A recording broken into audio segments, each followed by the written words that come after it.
From the Library of Congress in Washington, D.C. Hi, everybody. How you doing? Welcome to the National Book Festival. My name is Rob Casper. I'm the head of the Poetry and Literature Center at the library. You guys are the last big group before we go into the evening. We're happy to have you here at the Poetry and Prose Pavilion. I want to thank the co-chairman of the festival, David Rubenstein, and the many National Book Festival sponsors who made this possible this year. Also, I want to thank those who have supported it year after year. Chief among them, the National Endowment for the Arts, that helps make this pavilion possible. They're all in the back. You can check out their materials. Let's give them a big hand.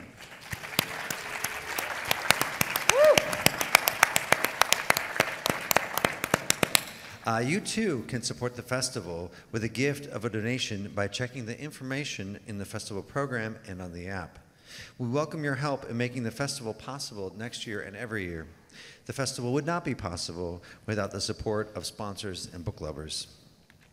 Two other housekeeping items I have to add. First, if you could silence your cell phones, any other electronic devices that might interfere with the recording of this event. Second, if there is a Q&A session and the mics are on either side, don't worry about Juan Felipe. The mics are on either side. You can come up and ask questions. But if you do know that this event is being recorded and you will be part of the recording. So, I realized that there's no podium now, so I can do a very Juan Felipe-esque kind of thing and, do my little dance. How lucky we are today to have Juan Felipe Herrera here in conversation. I have such love for our 21st Poet Laureate Consultant in Poetry, though I'm still recovering from trying to keep up with him.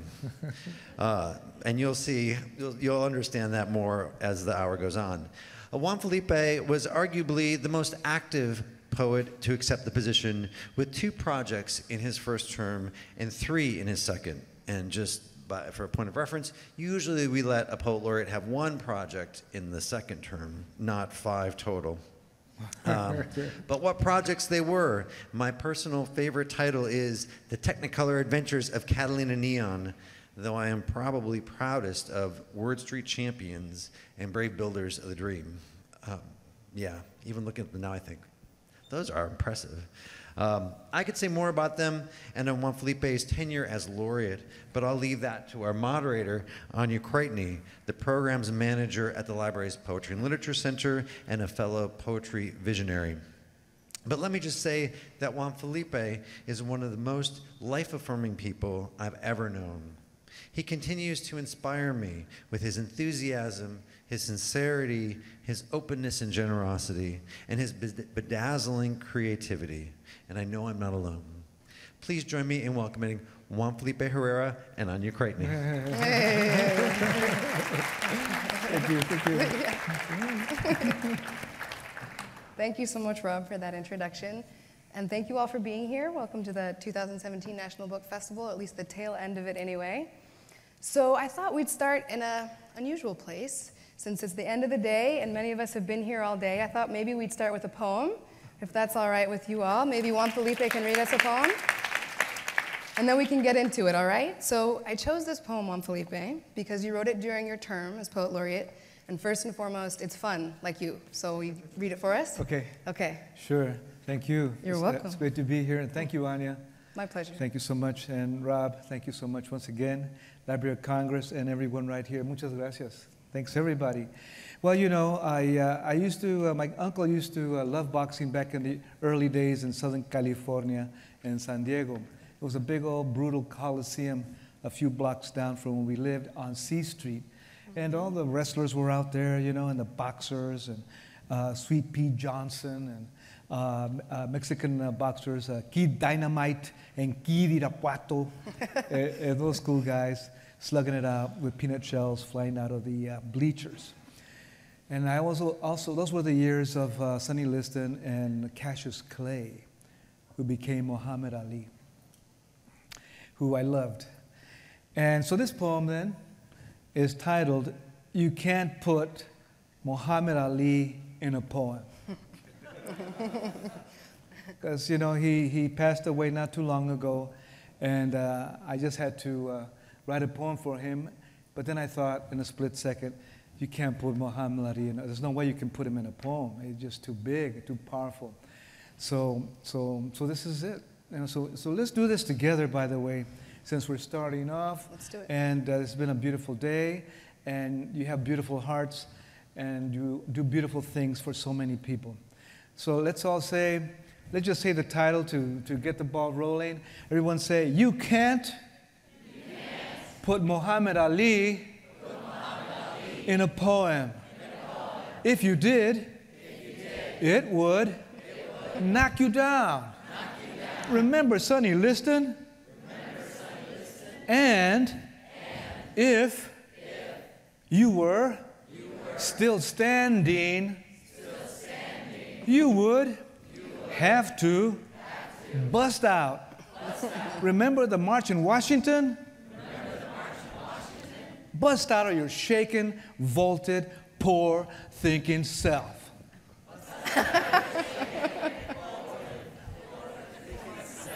Oh, yes. And change. And change. That's right. This big old world. This big old world. Say it. This big old world. And if you did, you, yes, you, would have to battle with words and rhymes and body and time. For your new idea. Did you hear that? You would have to endure. I hear you. And propose. What? A new name. For all. A new name. It could be peace. It could be unity. Sounds easy. But this poem cannot provide this or contain this word. Watch out. Here it comes. Here it comes. And it's gonna sting like a bee.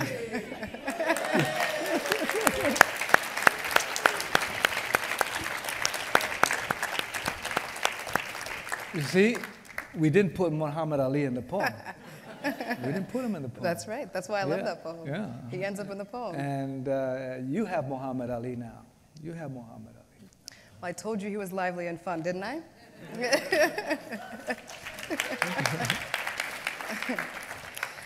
So we're here today to talk a little bit, or reflect a little bit anyway, about your term as U.S. Poet Laureate, your 2 terms from 2015 to 2017. And all of you know him as laureate, but for those who don't know, he was first appointed by former Librarian of Congress James H. Billington, and then reappointed in 2016. It was a special time for the library. And inside of those 2 years, you did a lot. Rob alluded to all of what you did. You kept us running there in the office, and you kept us dazzling ourselves. So I thought we could talk a little bit, but first I'm going to remind you all of some of what you did. Are you ready for your list of what you yourself did? So you traveled to hundreds of universities, colleges, community centers, elementary schools, festivals, and library. You launched not 1, but 5 laureate projects, all of which extended your particular vision of poetry. You collected 4 honorary doctorates, the Robert Kirsch Lifetime Achievement Award from the LA Times, an Outstanding Latino Culture Award in Literary Arts and Publications from the American Association of Hispanics in Higher Education. You gave a slew of commencement addresses, too many interviews to list, and you wrote 1 YA book, 1 children's book, and 2 board books. And you said half a poetry collection. Yeah. So can we have a round of applause for all that work?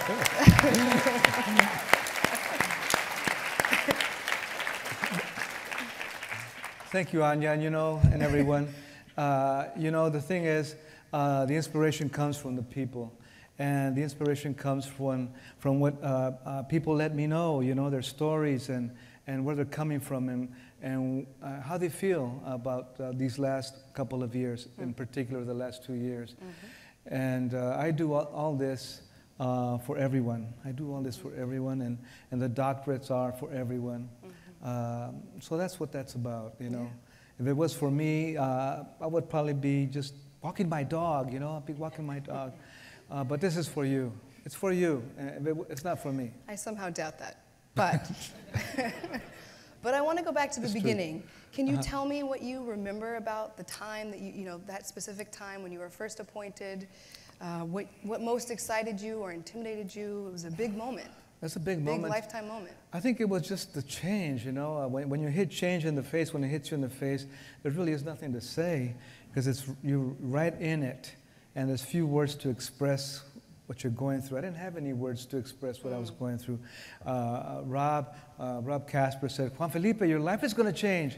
It's going to change, Juan Felipe. Come on, aren't you excited? And I was just standing there like a mummy. I was like a mummy because it was so big, and I couldn't come up with any words, and I didn't believe Rob. I said, how is it going to change? I've changed a lot. I think I'm already done changing. I kind of had, I went through the changes already, but he was right. A little by little, the tsunami grew, and all the people that I met, and everything that they told me, and what I saw them go through, and what they were going through, it just added a lot of force to the tsunami of their humanity, of our humanity. And it was so much that I couldn't contain myself after 2 years. After 2 years, I literally was scorched.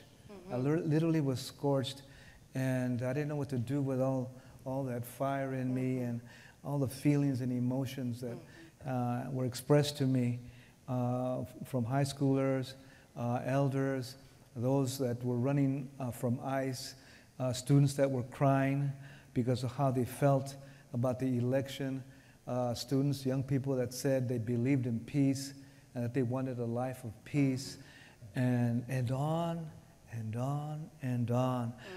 So Juan Felipe, we came all the way from racing, and we know that you're going to be in Milwaukee tonight. So we came from racing, and we're really excited because we want to hear about climate change. Because we are interested in climate change. And there, that's how it was. I said, well, you know what, I'll just put away my poetry. Let's talk about climate change. That's what happened. The people were interested in coming together. And the poetry was okay, but they really wanted to be together. And they were so concerned about so many things. So that's where the change started really brewing. And it just kept on moving and moving until the very end, and now. Sounds like you're describing yourself as a vessel. Yes. Yeah, a sort of vessel. That's true. So you've talked a lot about humanity and that the doctorates, for example, you said are for everyone else. They're for everyone. They're for everyone else. That's it. So this is something I think that is something that you believe so staunchly, and it's what makes you you. And I think you think poetry should be an inclusive space and full of not just truth but tenderness. Yes. And not just community but also craft.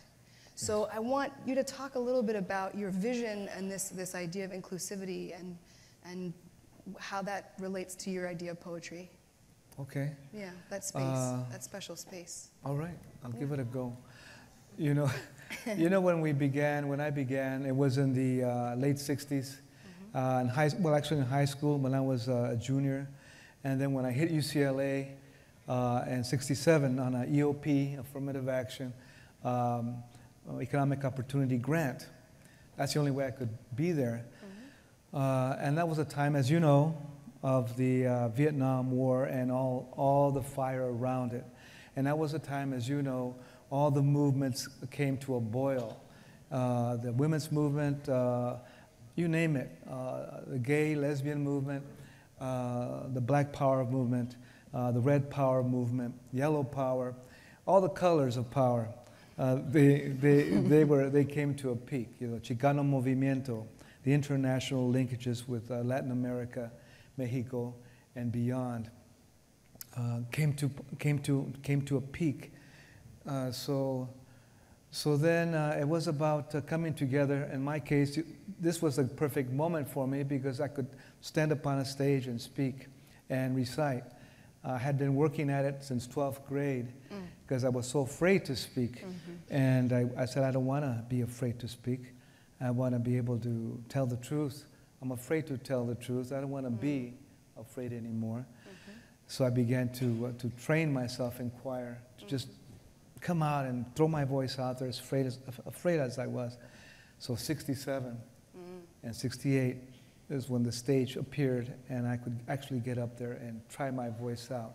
And it was about tenderness and it was about kindness because it was about gathering our peoples and it was about embracing our lives and it was about healing our communities with as much as we could provide, whether it was information, whether it was music, poetry, cultural knowledge, historical awareness, ways to organize.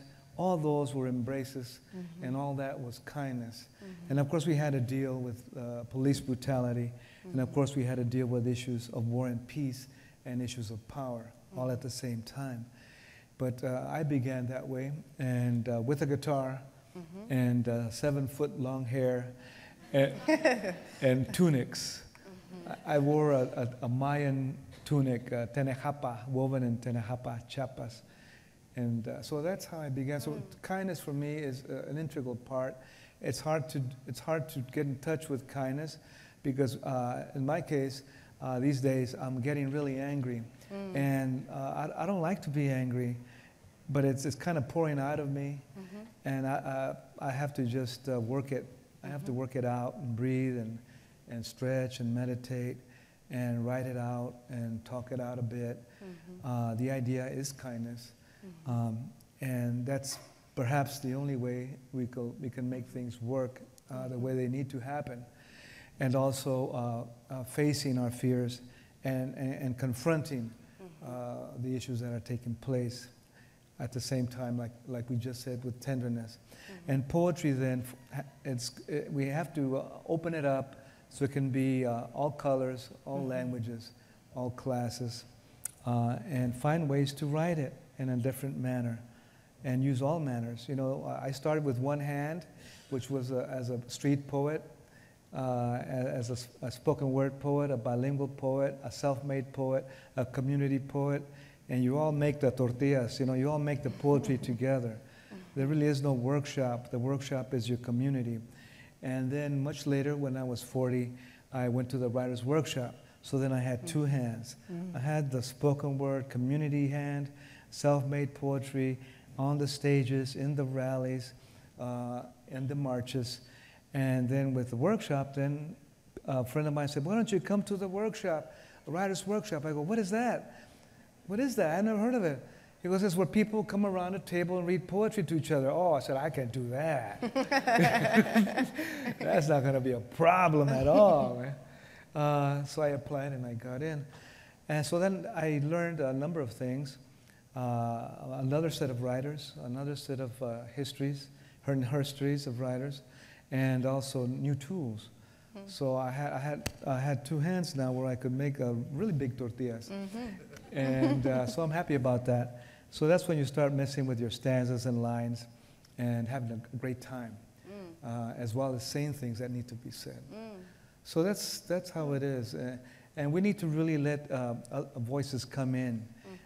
It's good to honor all our poetry, but we're missing a lot of poetry.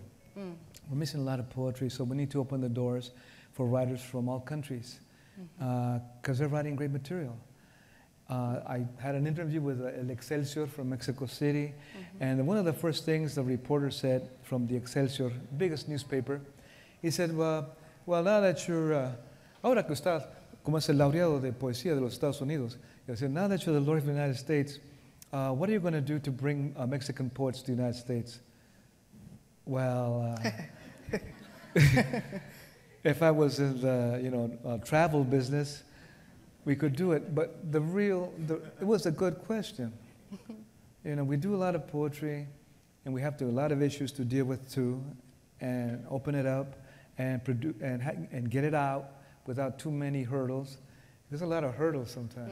A lot of hurdles. You know, there's a lot of steps to go through, and we must open it up, really, open up the road. But then again, we have to also open up the pathway for our international and global writers. What do we gain? I know it perhaps an obvious question, but I think it bears repeating. What do we gain from what do we gain? posts from Singapore and China? And from Africa? What do we gain? What do we all gain in our and from Mexico? And from Cuba? All over the world. Well, we gain voices that we have not heard. And we're going to be surprised because people are saying things differently. And they're so different that we become a little too complicated. That's one of the things that I picked. I said, God, I sure got complicated in my writing. I sure got all myself all tangled up. And people are just saying it. Right. And that's great. And also doing all the things, you know, complex things, that's okay. But very direct and very, I just like to hear voices from the world. And I want to hear more voices from Brazil, more voices from Africa, from Lithuania, where everybody in Lithuania knows poetry. And like that, you know, where people, I was having some kind of food with Margarita, my partner in San Diego, in Old Town. I lived in San Diego Barrio, Logan Heights, and I never went to Old Town, because Old Town was like, it was kind of like a tourist area, but it's okay, you know. Let's just go to Old Town. And so I was in Old Town, and you know, a woman that was, you know, serving the food, and her partner, and friend, and for some reason, we got in a conversation about the great Turkish poet Nazım Hikmet. I don't know how that happened, and they said, "Oh, you know Nazım Hikmet?" I go, "Well, a little bit. We love Nazım Hikmet. We know all his poetry. And in Turkey, we all know Nazım Hikmet." I go, I should have known, you know? Because in Turkey, everybody knows Nazım Hikmet. And people here from that country know Nazım Hikmet, who is a great poet, was a great poet. And same thing with Korea. You know, I'm hanging out. I don't know how I got into a talk about Ko Un, the great Korean poet. And I was talking with a Korean student. He goes, "You know Ko Un?" I go, "Yeah." "Wow, everyone in Korea knows Ko Un. And you know Ko Un?" "Yeah, he's great." "Wow, okay. Yeah, let's have a conversation, you know?" Wow. You know, kind of rebel Buddhist monk outside of the, what is it? Outside of the what? Outside of the box. Yeah, stratosphere. Korean, Buddhist, he was here. Yeah? He was at the Library of Congress, yes. Amazing poet who wrote how many thousands of poems about people that he met? How many, what's the number, 10,000? Yeah. Thousands? He said one day, "Today, I'm going to write a poem about everybody that I know." And he wrote like 12 volumes. He'd have to. 12 volumes. Thousands. And that's just one project Ko Un did. And I like him. He's a lot of fun. Yeah. So I like it when I hear about other poets. Yeah. And I learn. That's how I learned about him. I learned by having conversations. Yeah. Presumably you also learn about yourself in the same way. I was kind of challenged to learn about myself. I was challenged to learn about myself. I was reading Basho on the plane over here, the great Japanese poet of he was born in 611. And he has diaries with haikus. So you're reading his diary, as he journeys, right? Through Japan and Tokyo, outside Tokyo, Kyoto, back then. And he talks about just walking and walking and writing. And the most precious thing is to notice the moon. And that's it. That's it. The most precious thing is to notice the moon and the moonlight. And he also meets people along the way. But he talks about a lot of big things. And he talks about how he met a little tiny girl on the road. This was hard to read. And he said, he says, someone must have left her. Her parents must have abandoned her here by the river. And he says, I gave her the food I had.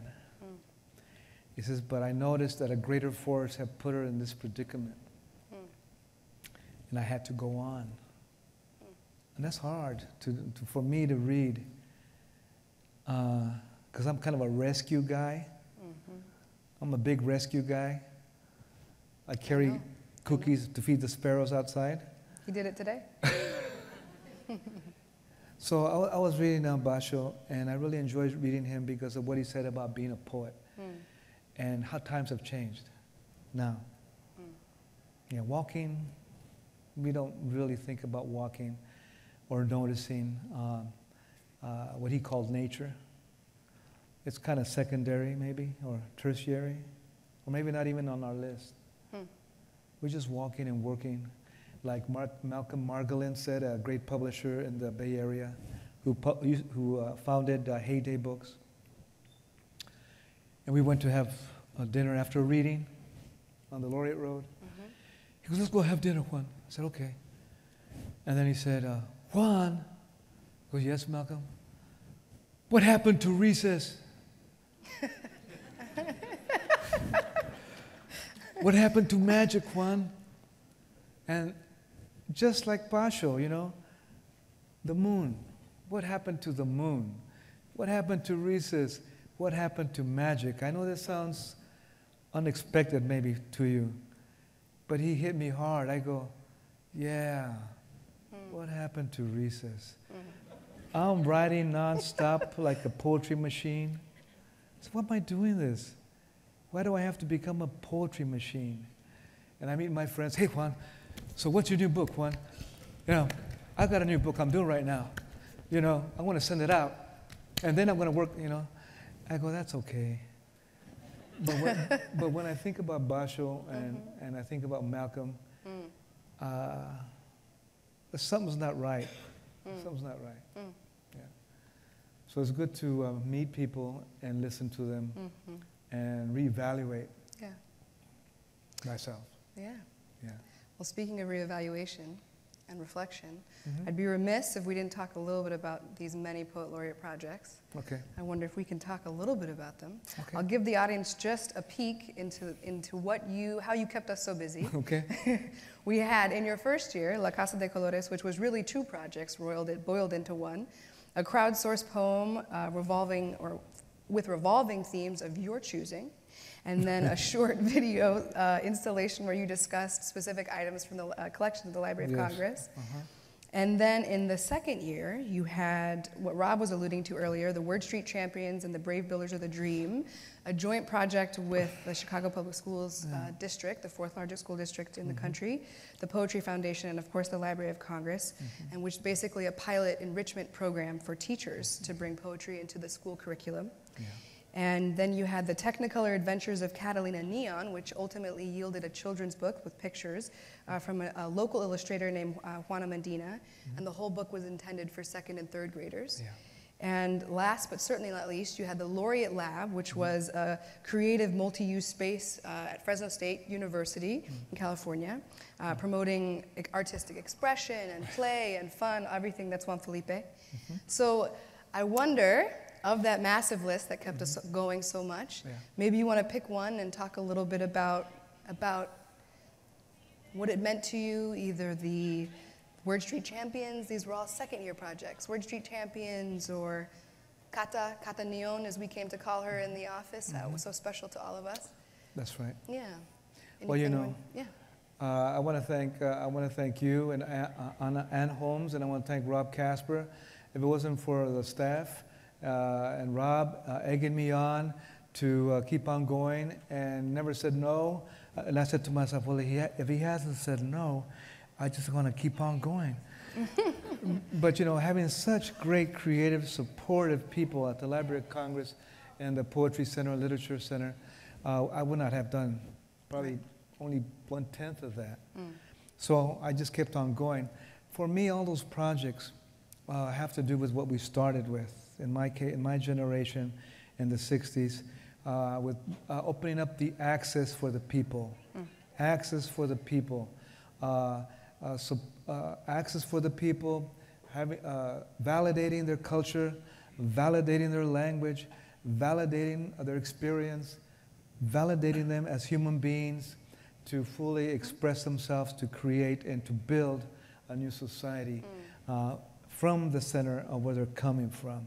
And that's how I started, and that's where what the laureateship and the department and Rob and yourself and Ann assisted me in doing. So that's what it was all about. It was all about also about creating a public presence. Yeah. When we're not speaking, or we don't have any channels, or our channels are cut off or severed or choked, then we become silent and invisible. Even though we don't want to be silent, we want to write, we want to speak, but the forums are not there, or the forums are kept away or banned from our use in one way or another, or a language is not available in our schools, or the reading is not available, or the books are not available. So what do you do? What you do is you promote people's voices. What you do is you create a project where the students, second and third year, can write their book. And we're going to put it up at the Library of Congress for the whole world to see. So it will be made public. So it'll have presence. So it won't be invisible, and the children will not be silent. And when we went to Chicago, and Rob Casper was instrumental in making that project become a reality, we worked with 40 school districts. Not one, not two, 40. And 40 teachers representing those districts. At the Poetry Foundation, we had Rob Casper put together the support system, and our department put together, making sure it was well-oiled and kept on going. And Don Scher and the people at the Poetry Foundation supported it, so we had the support system. And the teachers had a budget, and it came together. And why? So they could have materials, creative poetry ideas and exercises for their students who do not have enough materials and enough exercises and approaches to expressing themselves in order to tell their stories and have their voices heard, to make it public, to make their faces present everywhere in those 40 school districts. So it's that same idea. Yeah! That's what it is. And that's the way all those projects work. And the Catalina Neon was a lot of fun. It was fun. Because we had second and third graders submitting ideas on how to write the story of Catalina and her dog Tortilla, who jumps over the fence and gets lost. And they decided where it got lost too. They decided to take the doggy under a big old underground tunnel. So then I had to go down there. And then they decided to create all kinds of magic dome of the library. So we went to the magic dome. And then they wanted to throw some space carrot beans into it. So we had some space carrot beans. And they were in there. And all of a sudden, we ended up, I don't want to mess the book for you, but because it's online, we ended up in outer space with Catalina and Dog Tortilla surfing on a magical skateboard to the earth. So that was cool, don't you think? Yeah. Second grade and third graders working with their teachers and a librarian from various places in the United States. And the book's up online, y'all. It's online. And read.gov. And Juana Medina illustrated it, who's an artist here in D.C. And on and on. Yeah. Huh? Did we miss something? Did I miss something? No, that was fabulous. Did I miss something? Yeah. Okay. But it was fun also because Catanion began as a sort of riff Oh, it was in the a riff. audience, or I'm sorry, in the office. And they did. And we just went from there, which is so like Juan Felipe. Yeah. It's non-linear. That's fabulous. We're going to give you a little workshop. So this is how it was done, okay? Okay? I know you're all writing ideas and got books cooking. So here it is, here it is. So anyway, I said, hey, Rob, because they were my writing team. They used to be, you know, they had other jobs, but they became a writing team. You know, like screenwriters, they became my screenwriters. So I said, hey, Rob, we're going to do something, a children's book written by young people, and we're going to call it, how about we use the word Catalina. But he goes, yeah, okay. Then I went to Anya, I said, Anya, the title has the word Catalina in it, but it's not, you know, come on, you know, throw something at me. And then you said, Neon. Then she said, neon. I said, perfect, Catalina neon, yeah, that's it, yeah. So then I went to Rob's office. Hey, Rob, you know, we got it. Catalina neon, Rob. Oh, that's good. But it needs a little bit, one more thing, one more little spice, just one more spice. Give me some spice. And then Rob said, The Technicolor Adventures of Catalina Neon. I go, that's it. Yeah. So that's how we did it. Yeah. So working in groups is a good idea. How many of you work in groups, have groups that you work with? Beautiful, beautiful. A hand for the group workers. and how many of you like to write here and there? A little bit. Good. Big hand for the writers. Big hand for the writers. And how many of you are teachers? You're teachers. You like to teach. A big hand for the teachers. Big hand for the teachers. And how many of you are librarians? Librarians. Ooh, yeah. I love librarians. I love libraries. I used to love libraries because they look better than my little house, my little apartment room in San Diego on 9th Street, because they were big. They had nice tables. So big hand for librarians, and a big hand for everybody else too. It's equal opportunity. Yeah, that's what you got to do. So that's how you can do it, just like that. You get one word, that's all you need.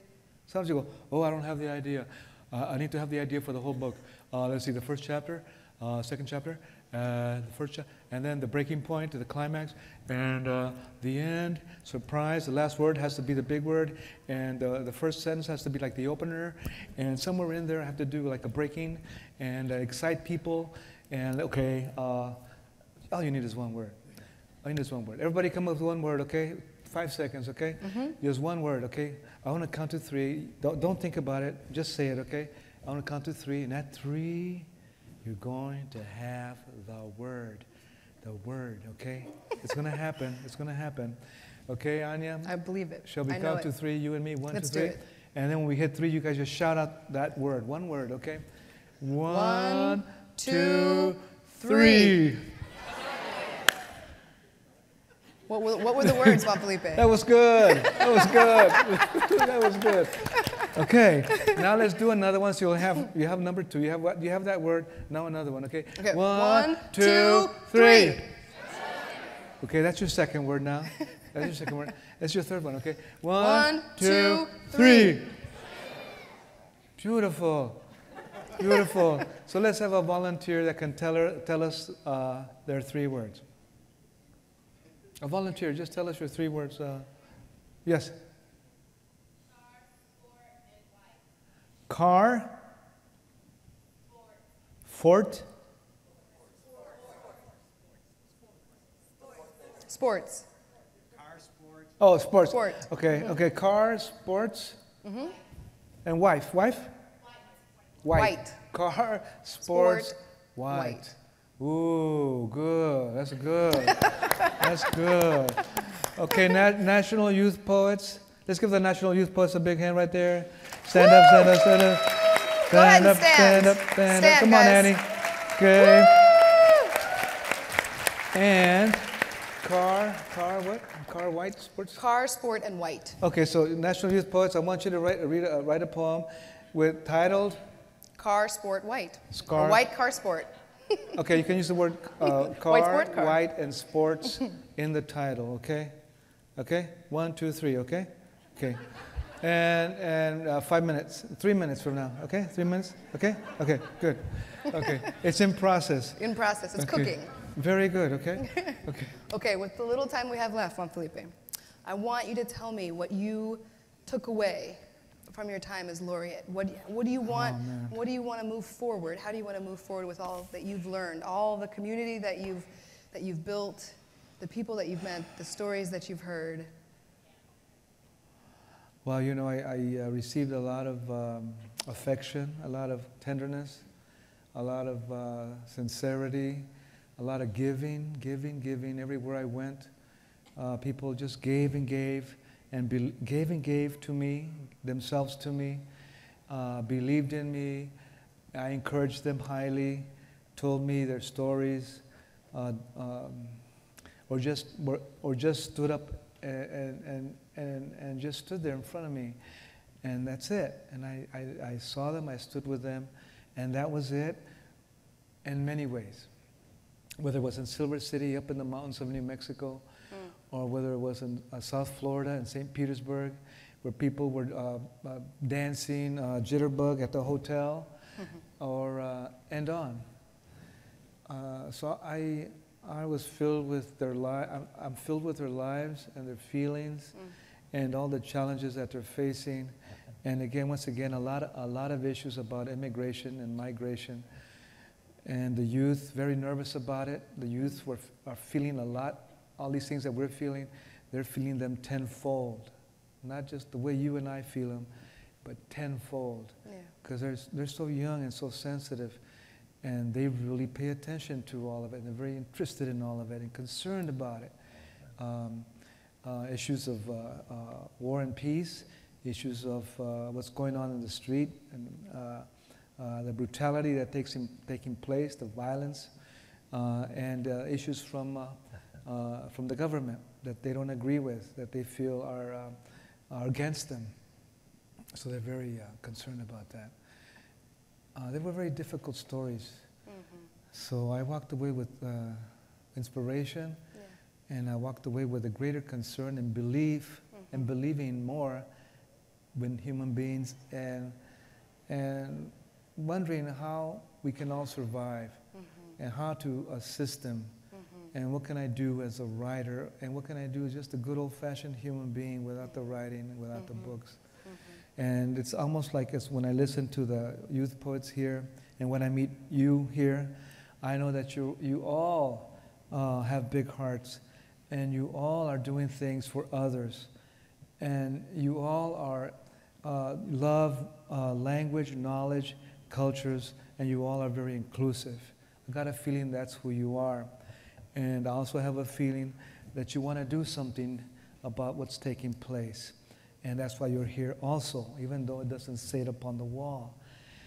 So that's where I'm at in meeting you and meeting all with more to give. And I want to find out what that is, you know. I don't want to be angry. But you know what? I got a little angry. And you know what? I wrote that. I didn't write angry, but I wrote very direct poetry. I had to say things, and I said them. And I got that book in the hotel, and I was fiddling with it this morning. That's one way. And the other way is to be joyful. You have to bring both poles together. The concerns for our communities and for ourselves and for what's taking place in our nation, and our joy. We cannot let go of our joy and just keep the fire burning. We need the fountains of our joy, and we need the fire too. So then the question is, putting them together without extinguishing any one of them. So that we have the passion, the boldness, the honesty, the truth speaking and truth writing and truth being, and we have the embrace and the tenderness and the kindness. That's our challenge right now. Because we can do one and burn up. We can do the other and recede and perhaps become silent, and perhaps both of those are okay. But I think if we do both, we will solve, we'll have a better answer, a new example that we have not had before. So we need a new example. We can't do things the way we did them 5 decades ago, where I started. We cannot do things the way they're being done now, perhaps, because they're very brutal right now. We have to do things in a new way. So maybe it's a new kind of writing, and maybe it's a new kind of speaking, and a new kind of gathering. It has to be a gathering. It has to be a gathering. Yeah, I agree. It has to be lovely. a gathering. What's better than that? What a great lesson to have learned, Juan Felipe. The biggest of all. The biggest of all. Well, I'm afraid our time is up. Okay. But I want to thank you from the bottom of my heart. You're an absolute joy. You're an absolute joy. Please, everyone, Juan Felipe Herrera. Thank you, Rob. Thank you, Anne. This has been a presentation of the Library of Congress. Visit us at loc.gov.